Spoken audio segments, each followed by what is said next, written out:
कामरान मुर्तज़ा साहब, आप एक सीनियर वकील हैं। ये जो 26वीं आईनी तरमीम के ज़रिए एक कन्फ्यूजन क्रिएट हो गई है सुप्रीम कोर्ट के अंदर, और कल जो केस लगना था कंटेम्प्ट ऑफ कोर्ट का केस रजिस्ट्रार दफ्तर के ख़िलाफ़ जस्टिस मंसूर अली शाह साहब की अदालत में, उसको अब डीलिस्ट कर दिया गया है।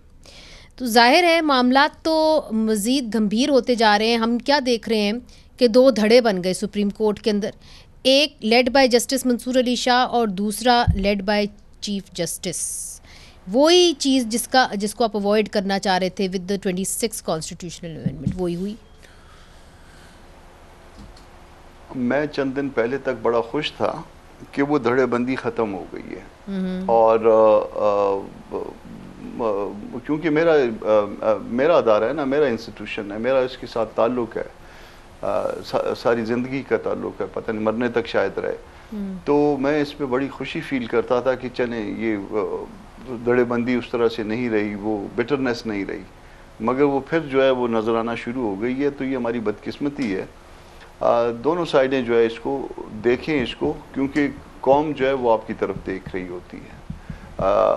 यकीनन कहीं हमसे गलती हुई होगी, कहीं नून से गलती हुई होगी, कहीं पीछे। मगर कामरान साहब, ये 26वीं आईनी तरमीम सस्टेनेबल है कि नहीं है? आप तो प्रैक्टिसिंग वकील हैं, सस्टेनेबल है?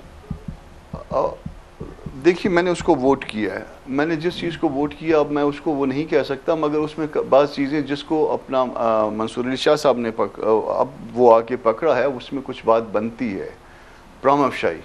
वो बात वो आर्टिकल 191 वाला, इसको आप ज़रा एंट्री 55 के साथ शेड्यूल पे चली जाइए ना, तो एंट्री 55 के साथ जाके मिला के देखिए। तो सुप्रीम कोर्ट मीन के सारे जजेस ऑफ द सुप्रीम कोर्ट, और उसमें इख्तियारात को बढ़ाया तो जा सकता है, कम तो नहीं किया जा सकता। तो इस दोनों को ज़रा मिला के देखिए तो कोई बात बनती है। तो मुमकिन हमने गलत किया हो, गलत उसकी वजह ये भी थी कि वो हर लम्हे जो है ना कि करना है नहीं करना, कर रहे हैं नहीं कर रहे हैं, एक मुसवदा आ रहा है, एक मुसवदा जा रहा है। तो आपको पिछतावा है आज 26वीं आईनी तरमीम पे? आपको पिछतावा है? नहीं ना, उसने हमने देखी, हम पार्लिमानी निज़ाम का हिस्सा हैं, पार्लिमानी निज़ाम के हिस्से के तौर पे हमने अपनी बातें कबूल करवाई हैं। वो बातें जो कि कभी भी नहीं शायद हो सकती थी, हमने वो करवाई हैं। हमने अपने 8 मेंबर्स नेशनल असम्बली में और 5 मेंबर्स जो है वो सेनेट में, हमने वो कुछ करवाया है जो कि इससे पहले नहीं हो सका। हमने पीटीआई को ऑन बोर्ड रखा है। अभी मगर क्या इससे अदलिया आज़ाद हुई? कह रहे थे कामरान साहब, इससे अदलिया आज़ाद हुई?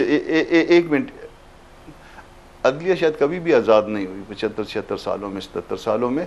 और वो आज़ाद होना जो है ना वो डिपेंड करता है कि मैन बिहाइंड द गन होता है। वो उसके लिए जो है ना इस चीज़ की ज़रूरत नहीं है कि जो आज़ादी का कोई परवाना उनको लिख के कोई नहीं देगा, वो उनको ख़ुद उस पर अपने पाँव पे खड़ा होना है और अपनी आज़ादी को साबित करना है। हमने कोई उसको ग़ुलाम नहीं बनाया। मगर एक चीज़ जिसकी वजाहत जो है वो पीटीआई से दोस्त जो है ना वो अभी कह रहे थे हम तो कभी इसका हिस्सा नहीं रहे, ये वो उसका मुसलसल हिस्सा रहे। जिस वक्त तारड़ साहब ऑन लेग्स थे उस वक्त तक मैं अपोजिशन चैम्बर में जाके, अपोजिशन लीडर के चैम्बर में जाके उनके साथ जो है वो राब्ते में रहा, उनकी तकरीबन हर बात को मनवाने की कोशिश करता रहा। और इवन जो है ना वो करेक्शन जो है ना वो मैंने जब वो लेग्स पे थे, तारड़ साहब सही कहती, मगर इनसे क्या आप अग्री करते हैं? उनसे पूछ लीजिए, इनसे क्या आप अग्री करते हैं कि फुल कोर्ट होना चाहिए 26वीं आईनी तरमीम? हाँ, मैं एग्री करता हूँ, मैं एग्री करता हूँ। मैं किसी उस बात पे इंसिस्ट नहीं करता कि मैं गलत नहीं कर सकता, मैं गलत कर सकता हूँ।